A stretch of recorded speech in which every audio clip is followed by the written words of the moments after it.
आपका टॉपिक है light. Okay, तो लाइट पहले क्या है, लाइट की डिफाइन क्या है? Light is the form of energy which enable us to see. ठीक है, आपको सब चीजें दिखती हैं, अंधेरे में हमें कुछ दिखता है? कुछ नहीं दिखता ना। लेकिन जब जैसे ही हम लाइट ऑन करते हैं तो हमें सब विजिबल हो जाता है। लॉजिक क्या है?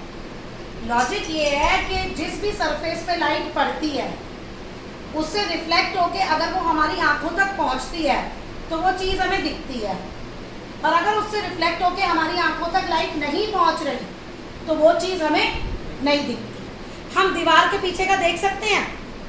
नहीं देख सकते। क्यों? क्योंकि जो वॉल के पीछे जो चीज़ रखी है उनसे लाइट रिफ्लेक्ट होके हमारी आईज तक नहीं पहुंच रही। अब क्यों नहीं पहुंच रही? Because light travels in a straight line. Light हमेशा स्ट्रेट लाइन में ट्रेवल करती है, और इसको हम कहते हैं रेक्टिलिनियर प्रोपोगेशन ऑफ लाइट। ठीक है, अब ये एक्टिविटी भी है कि कैसे आप शो करोगे light travels in a straight line. आपने एक पाइप लिया स्ट्रेट, आप उससे देखो, एक होल से देखो, आपको दूसरी साइड चीज दिखेंगी ना दूसरे होल पे, लेकिन उसी पाइप को आप बेंड कर लो, मोड़ लो, अब देखो उससे आपको दिखेगा ही नहीं कुछ दूसरी तरफ का। तो इसका क्या मतलब है कि लाइट स्ट्रेट लाइन में ट्रेवल करती है, वो ऐसे नहीं है कि बेंड होके इधर उधर चली जाएगी। ओके, तो लाइट स्ट्रेट लाइन में ट्रेवल करती है, किसी सरफेस से टकराती है तो उससे वापस हो जाती है या उसको क्रॉस कर लेती है। जब वो किसी सरफेस से टकराती है और वहां से वापस होती है उसको हम कहते हैं रिफ्लेक्शन। लेकिन जब वो उसको क्रॉस कर लेती है तो होता है रिफ्रैक्शन, और हमें लाइट में यही चीज पढ़नी है। टॉपिक है रिफ्लेक्शन। रिफ्लेक्शन क्या होता है? आपका फर्स्ट क्वेश्चन है डिफाइन रिफ्लेक्शन, और आप क्या डिफाइन लिखोगे? Reflection is the phenomena of bouncing back of light in the same medium in which it was traveling when falls on a surface।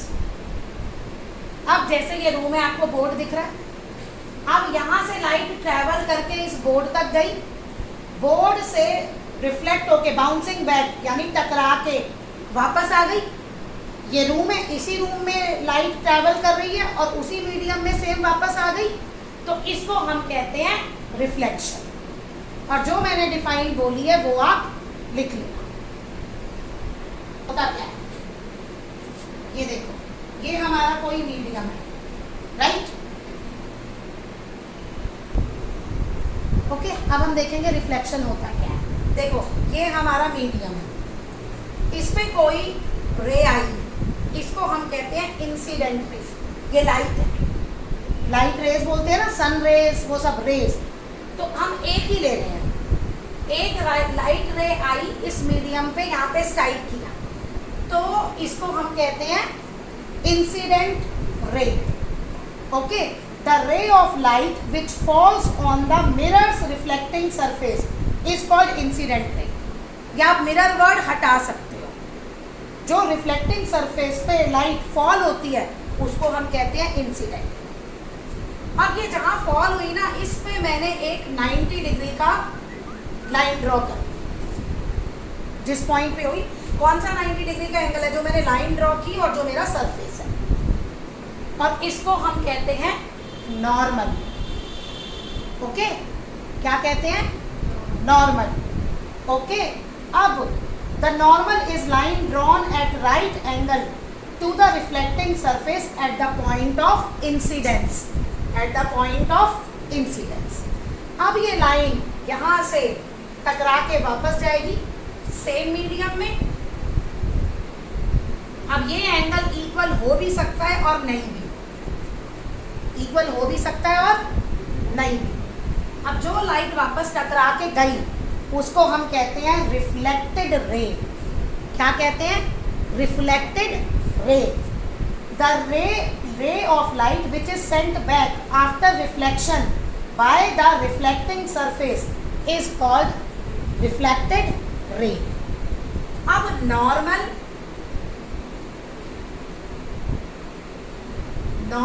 और इंसिडेंट रे के बीच में जो एंगल बना आई, उसे हम कहते हैं angle of incidence. Angle of incidence, the angle which the incident ray make with the normal at the point of incidence is called angle of incidence. और अब नॉर्मल और रिफ्लेक्टेड रे के बीच में जो एंगल बना, ये इसको कहते हैं angle of reflection. The angle which the reflected ray make with the normal at the point of incidence is called angle of reflection. Next आपका है लॉज ऑफ रिफ्लेक्शन। रिफ्लेक्शन आपने समझ लिया, ये फिगर आ गई, इसी से लॉज ऑफ रिफ्लेक्शन आएंगे। पहला लॉज ऑफ रिफ्लेक्शन है angle I is equal to R. Okay, यानी कि angle of incidence is equal to angle of reflection, ये पहला लॉ है। दूसरा, incident ray, normal and reflected ray all lie in the same plane at the point of incidence.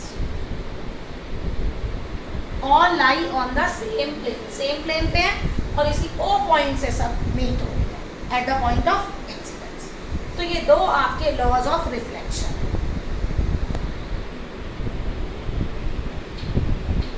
अब देखो आपका जो है वो है types of reflection। दो तरह के रिफ्लेक्शन होते हैं। एक होता है आपका रेगुलर रिफ्लेक्शन। रेगुलर रिफ्लेक्शन को हम स्मूथ रिफ्लेक्शन भी कहते हैं। और दूसरा है आपका इरेगुलर रिफ्लेक्शन, जिसको हम डिफ्यूज रिफ्लेक्शन भी कहते हैं। ठीक है, अब रेगुलर रिफ्लेक्शन क्या होता है? देखो, रेगुलर रिफ्लेक्शन में ये मेरी इंसिडेंट रे है, ये रिफ्लेक्टेड रे है, ये इंसिडेंट रे है, ये रिफ्लेक्टेड रे है, ये इंसिडेंट रे और ये रिफ्लेक्टेड रे। इस रेगुलर रिफ्लेक्शन में angle I is equal to angle R होता है और जो रिफ्लेक्टेड रे है वो पैरेलल होती है। और इसके लिए जो सरफेस चाहिए वो स्मूथ सरफेस चाहिए, जैसे आपका मिरर। ओके, 3 पॉइंट है, स्मूथ सरफेस चाहिए। Okay, after reflection reflected ray parallels होती हैं और इसमें लॉ ऑफ रिफ्लेक्शन आपका होल्ड करता है आई इज इक्वल टू आर। लेकिन डिफ्यूज में क्या होता है, रिफ्लेक्टेड रे कहीं भी जा सकती है, किसी भी एंगल पे जा सकती है, ये इसकी इधर भी वापस आ सकती है। ठीक है, ये यहाँ से गई, ये यहाँ से लौटी, ये गई, इसका ये पार्ट है, इसका ये पार्ट है। तो जब इस तरह का रिफ्लेक्शन होता है, नाम से ही पता चल रहा है इरेगुलर, डिफ्यूज, इसमें रिफ्लेक्टेड रे पैरेलल नहीं होती, यहाँ पे सरफेस रफ होता है, स्मूथ नहीं होता। ओके, और angle I is equal to R वाला रूल होल्ड यहाँ नहीं। अब आपके डिफाइन है, डिफाइन क्या है? The phenomena due to which a parallel beam of light on striking a smooth and highly polished surface is reflected back as parallel beam of light is called regular reflection of light। next बिल्कुल इसका opposite हो जाएगा। the phenomena due to which parallel beam of light on striking a rough surface get reflected in various direction is called irregular or diffused reflection। और ये उसकी figure.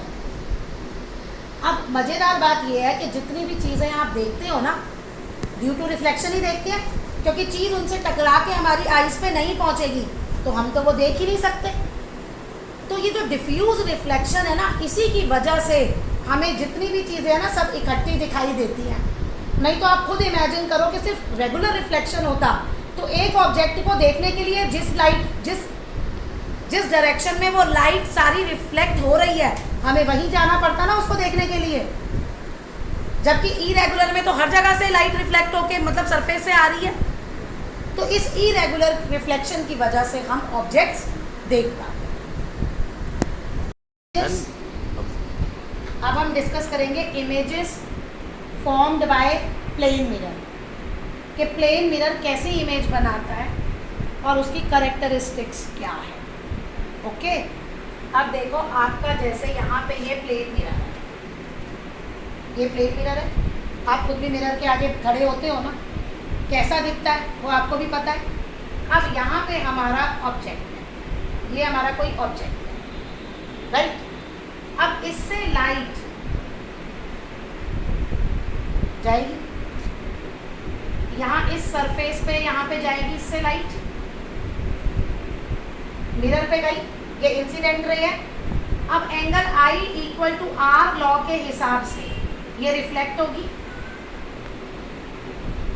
Parallel में reflect होगी, क्योंकि हमारा सरफेस जो है वो स्मूथ है, मिरर है, ये मैंने ऐसे मिरर रखा है और यहाँ इसके आगे कोई ऑब्जेक्ट है।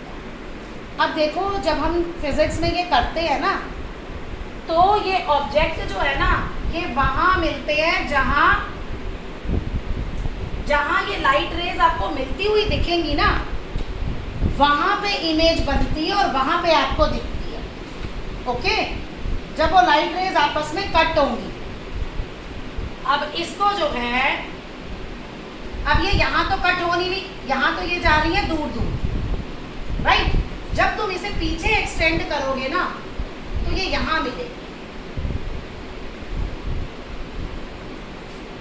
जब तुम इसे पीछे एक्सटेंड करोगे तो आपकी इमेज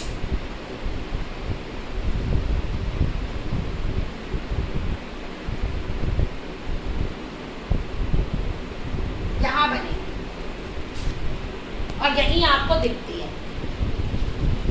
ये हमारा मिरर है, जितनी आगे है उतना ही पीछे है। और कैसे होता है, जैसे आप खड़े हो आप सेम वैसे ही देखते हो खुद को, लेकिन एक बात होती है, लेफ्ट साइड राइट हो जाती है, राइट साइड लेफ्ट हो जाती है।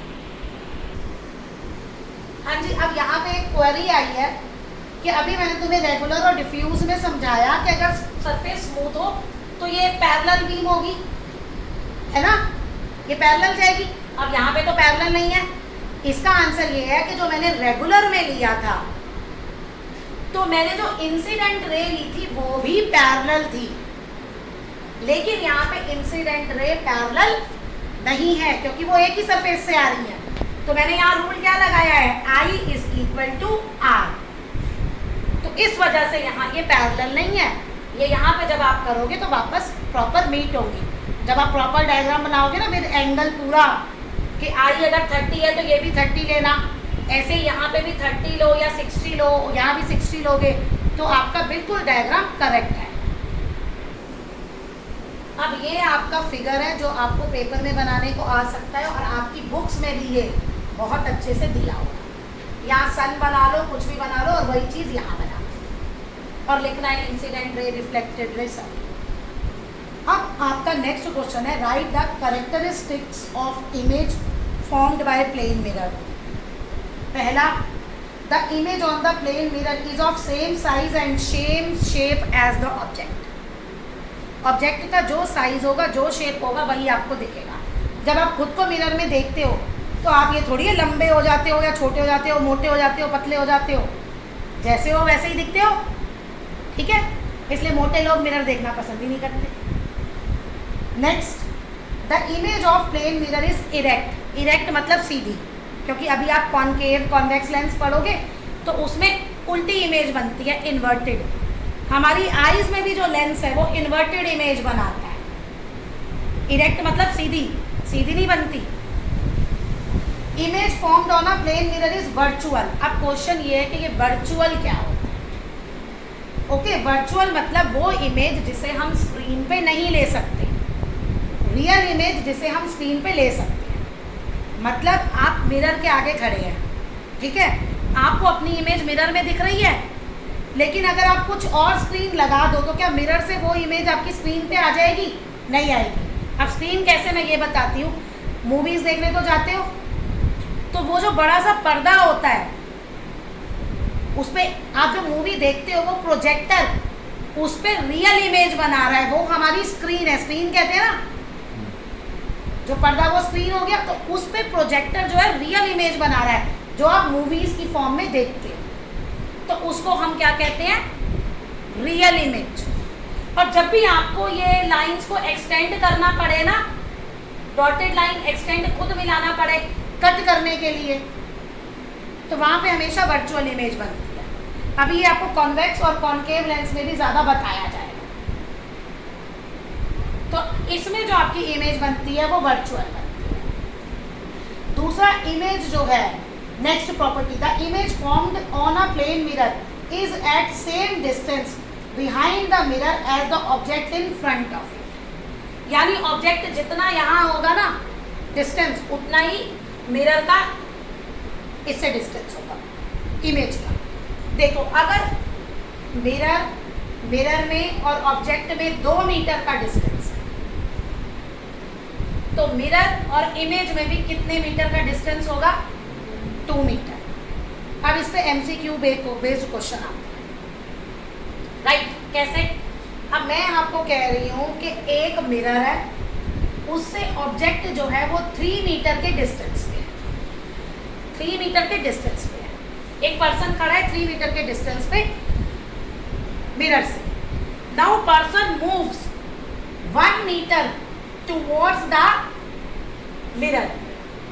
पर्सन 1 मीटर लेंस के पास चल के आया। Now tell me the distance between the person and his image. Person का और इमेज के बीच का डिस्टेंस बताना है। पहले वो कितनी दूर खड़ा था, 1 मीटर पास आ गया, तो ये डिस्टेंस कितना हुआ, 2। और उसकी इमेज कितने पे बनेगी, 2। तो 2 + 2 आंसर क्या आ गया, 4।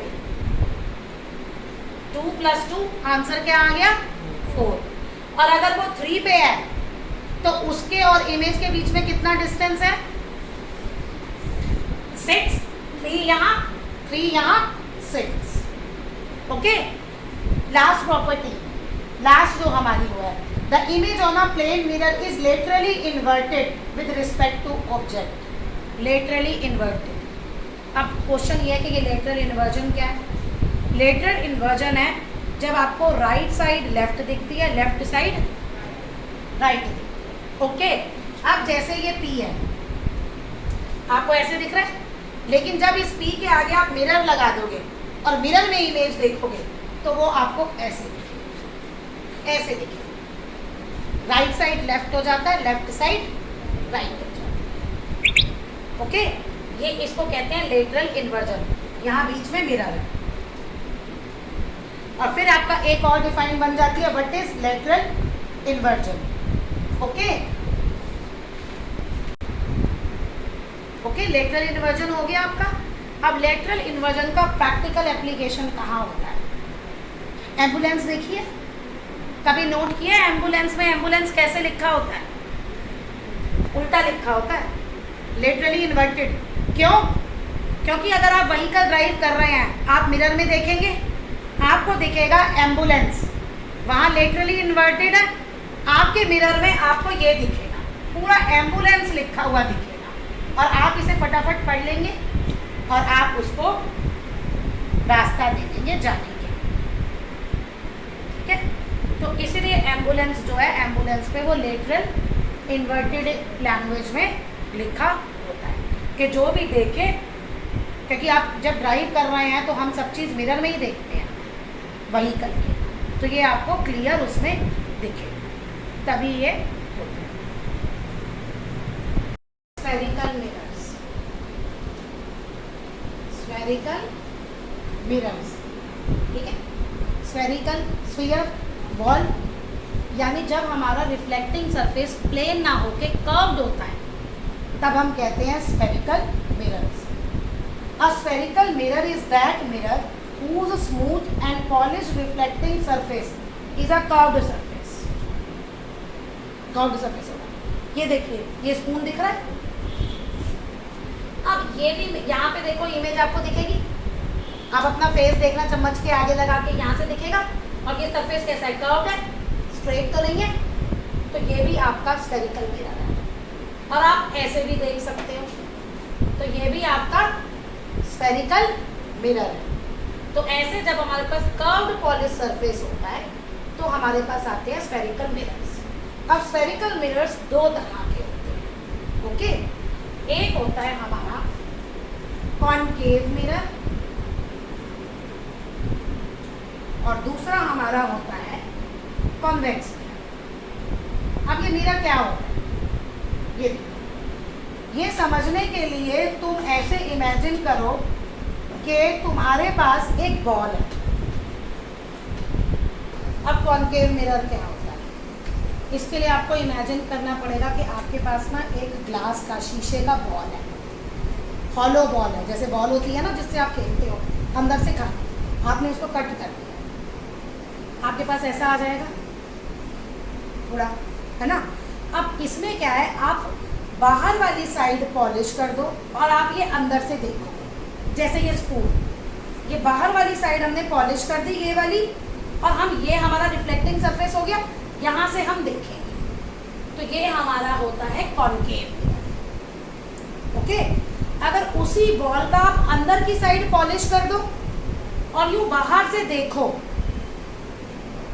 तो तब आपके पास आता है कॉन्वेक्स मिरर। हो गई कॉनकेव और कॉन्वेक्स मिरर क्या होता है, ओके।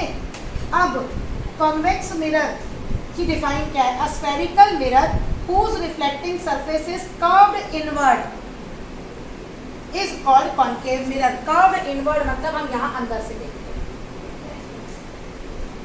और कॉन्वेक्स की क्या है, a convex mirror whose reflecting surface curved outward is called convex mirror, यानी जिसमें हम यहाँ से देखते हैं बाहर की साइड से, ओके। अब इसमें ना आपके कुछ डिफाइंस हैं, ओके, कुछ डिफाइंस हैं, वो हम करेंगे।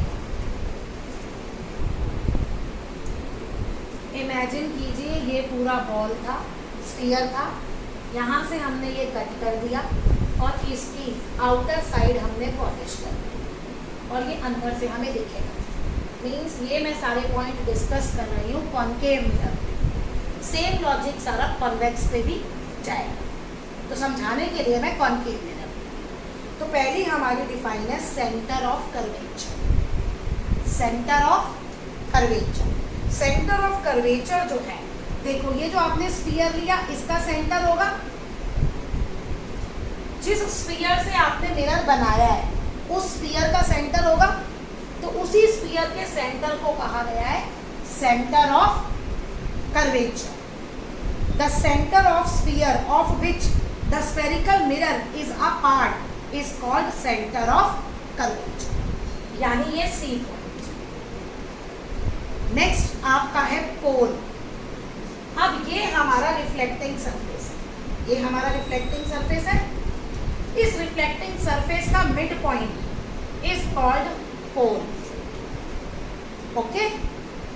तो पोल की डिफाइन क्या होगी, the centre of the reflecting surface of a spherical mirror is called pole. Next principal axis, line joining pole and centre of curvature, imaginary line है, okay. Imaginary line passing through centre of curvature and pole of a spherical mirror is called principal axis, okay. अब हमारे पास next आ गया principal axis. उसके बाद है हमारे पास radius. Radius भी हमारी यहाँ पे पीसी है, क्यों, क्योंकि जो स्फेरिकल मिरर की रेडियस होगी वही हमारी यहाँ पे रेडियस लेंगे, रेडियस ऑफ कर्वेचर। तो the radius of the sphere of which the spherical mirror is a part is called radius of curvature. Now very important आता है आपका प्रिंसिपल फोकस और फोकल लेंथ, ओके। तो फोकल लेंथ जो है ना, half of this radius is focal length. Focal length is half of radius of curvature. जो इसका मिड पॉइंट होगा ना, वो डिस्टेंस पोल से, वो आपका होगा फोकल लेंथ। और ये जो मिड पॉइंट आता है ना बीच में, जो मैंने हाफ बोला, इसको कहते हैं फोकस। लेकिन फोकस की डिफाइन अलग अलग है, वो अभी मैं आपको बताती हूँ जब हम रूल डिस्कस करेंगे कि इनसे लाइट जो है कैसे वो होती है, रिफ्लेक्ट होती है, क्या पैटर्न है। उन पैटर्न पे फिर हम फोकस डिस्कस करते हैं। ओके, अब फोकस समझने के लिए ये देखो क्या किया। ये मैंने इधर प्रिंसिपल लिया है, अंदर वाला रिफ्लेक्टिंग सरफेस है, ये मेरा कॉन्केव लिया है। और यहाँ मैंने यहाँ लाइट को एक्सटेंड किया है, मेरा ये रिफ्लेक्टिंग सरफेस है, ये मेरा कॉन्वेक्स। लाइट का एक रेज का रूल है कि अगर कोई भी इंसिडेंट लाइट प्रिंसिपल एक्सिस के पैरेलल है, इंसिडेंट होती है मिरर पे, तो आफ्टर रिफ्लेक्शन वो फोकस से पास होती है। आफ्टर रिफ्लेक्शन वो फोकस से पास होती है या फोकस से पास होती हुई दिखती है। दो चीज़ें बोली है मैंने कि फोकस से पास होती है या फोकस से पास हुई दिखती है। कैसे? देखिए, पहले वाले में मैंने ये प्रिंसिपल एक्सिस से पैरेलल लिया, इंसिडेंट रे कहाँ से पास होता है? फोकस, क्योंकि यहीं से रिफ्लेक्ट हो रहा है ना। ये दूसरी भी मैंने इंसिडेंट रे ली, आफ्टर रिफ्लेक्शन कहाँ से पास होगी? फोकस। तो यहाँ तो क्लियर है कि फोकस से पास हो रही है। ओके, तो फोकस का जो डिफाइन है वो यहाँ पे ये हो गया कि फोकस से पास होती है आफ्टर रिफ्लेक्शन, पैरेलल लाइंस जो है एक पॉइंट पे आके मीट होती हैं। जब लाइट रेज हम पैरेलल प्रिंसिपल एक्सिस के पैरेलल इंसिडेंट करते हैं मिरर पे, तो आफ्टर रिफ्लेक्शन कॉन्केव मिरर पे वो एक पॉइंट पे आके मीट होती है, उसको हम कहते हैं फोकस। अब यहाँ का देखो, ये यहीं से रिफ्लेक्ट हो रही है ना, ये पैरेलल है, तो ये कहाँ से पास होगी? फोकस। ऐसे लेंगे इसको, और एक यहाँ से लेते हैं, कहाँ से पास होगी? फोकस। ओके, तो यहाँ पे पास हो नहीं रही है। जब आप देखोगे तो यहाँ मिलती हुई दिखेगी, पास होती हुई दिखती है, जबकि फैल रही है, एक पॉइंट पे थोड़ी मीट हो रही है। लेकिन जब हम इसको एक्सटेंड करते हैं तो ये यहाँ से मिलती हुई दिखती है, यहाँ पे एक्चुअल में मिल रही है। तो इसको हम कन्वर्जिंग लेंस भी कहते हैं, कन्वर्जिंग मिरर भी कहते हैं सॉरी। और यहाँ पे ये फैल रही है ना, तो इसको हम डाइवर्जिंग मिरर भी कहते हैं। ये इंपॉर्टेंट है, converging mirror and diverging mirror. तो अब आपकी फोकस की define, the principal focus of a spherical mirror is the point on the principal axis, point on the principal axis at which parallel rays of light after getting reflected by a mirror meet or appear to meet, या तो मिलती हैं या मिलती हुई दिखती है। तो अब इसमें क्वेश्चन बनेगा difference between concave mirror and convex mirror. एक डिफरेंस रिफ्लेक्टिंग सरफेस का आ जाएगा, इसमें इनवर्ड है, इसमें आउटवर्ड है, और एक आपका फोकस का आ जाएगा। इसमें तो वो एक्चुअल मीट करती हैं, इसलिए हम इसे कन्वर्जिंग मिरर भी कहते हैं। ये भी आ सकता है कि कॉन्वेक्स मिरर को हम कन्वर्जिंग मिरर क्यों कहते हैं, क्योंकि वो उसमें ऐसे मिलती हुई मिल रही है, they are meeting after reflection, but इनमें दे अपीयर टू मीट, और इसलिए हम इसे डाइवर्जिंग भी मिरर भी कहते हैं।